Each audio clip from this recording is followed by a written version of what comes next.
I want to be very clear that we are resolved to halt the rise of privacy in that region. And to achieve that goal, we're going to have to continue to work with our partners to prevent future attacks. We have to continue to be prepared to confront them when they arise. And we have to ensure that those who commit acts of piracy are held accountable for their crimes. And in Your America Tonight, President Obama remained out of the public eye this weekend as the standoff with the pirates unfolded. But now that Captain Richard Phillips has been successfully rescued, the president has decided to step in front of the spotlight and even take some credit for authorizing the mission.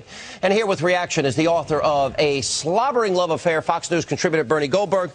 Bernie, it's interesting. I noticed this right out of the box, and that was that they were very noncommittal.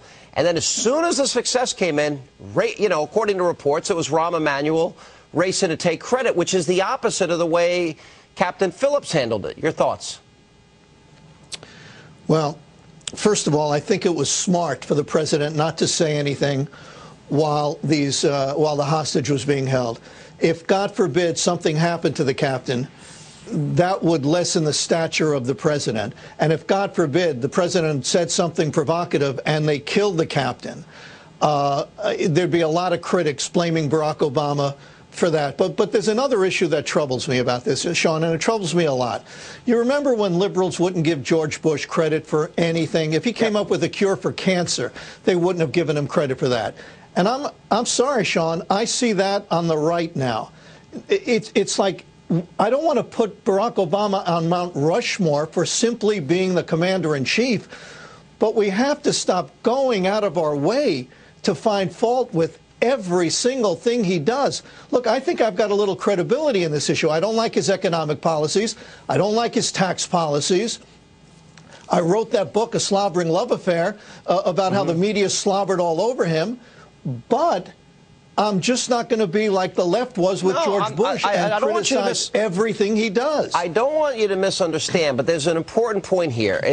I think there was very different. There was an orchestrated effort for them to go out there and take credit for this. And that's according to reports. In other words, they wanted the credit. I think you're right. I think he should have stayed silent. But what we've now discovered is, according to the Politico, is that, in fact, he was legally required to sign on to this. There was no great decision here, in other words. So I'm seeing the media praise him or overly praise him for something he legally was told by his team he had to do.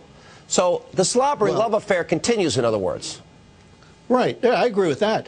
But, Sean, let me ask you, were you shocked when you found out that they were gambling in the back room at Rick's Cafe? I mean, of course the media is going to bend over backwards and see things in the best light for the person that they wanted to be president. I'm not surprised by that.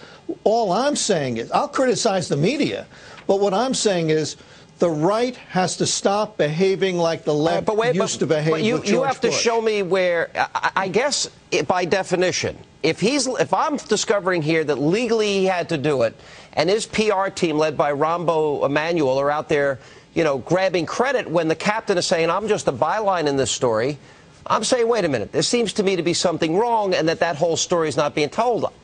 Look, he didn't stop it because he couldn't stop it, apparently, Bernie, so where does he get the credit here? Well, he gets, if you want to use the word credit, I'll use that word. They're grabbing he gets the credit because he was the commander-in-chief. It happened on his watch. That's the way it goes in the real world of politics. If something bad happened here, and thank God it didn't. Thank God. But if something bad happened here, I guarantee you, I'll tell you who would have been leading the crusade against him. You. And you may have been right. You may have been right. If something bad happened, you may have said, this is because he's seen as soft, and they took advantage of him. Maybe you might have been right if that happened, but it didn't. Something good happened. Look, Sean, that's right. But the good guy is alive and well. I agree. The bad guys are dead. That's all good. It happened on Barack Obama's watch. He gets, if you want to use the word, he gets the credit. All right, but the only thing is I'm saying here is that they raced to grab the credit, and apparently we're discovering that legally he had no other option. So there wasn't this big effort on his part to I'll give him credit when credit. Look, I said Bob Gates was a good choice, okay, for defense secretary. I think some of the military members that he kept over national security team. But here's the problem. I'm looking at the bigger picture, Bernie, and national security issues concern me even more than economic issues in the long term. Right. Because right. we Me can't. All right, the overseas contingency operations, we're going to cut back on missile defense. We're unilaterally talking about disarmament. And so I know that they are racing to bolster his national security credentials. I get that. But my concern here is if you're going to take credit for something you really didn't have any choice on, then I think you're manipulating the American people. And that's where I'm running into problems.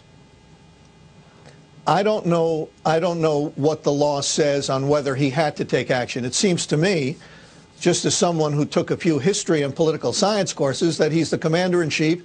He could have taken action or he could not have taken action. Well, let me read to you. A great deal of credit.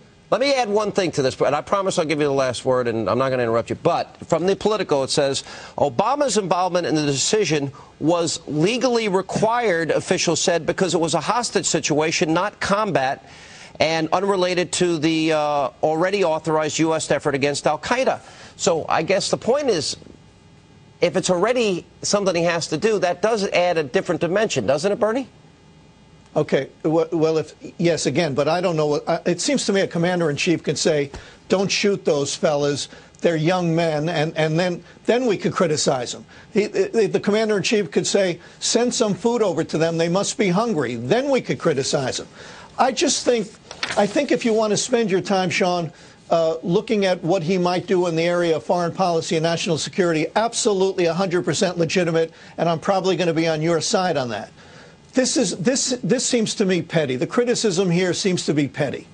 Well, look, Bernie, you're entitled to your opinion, but the only thing I'm saying here is I think the way the captain handled the credit by saying, I'm a byline, these Navy SEALs saved my life, I think it was classier than racing to the cameras, and your PR people and trying to convince the world you were responsible for something that you may not have even had an option in is a big difference.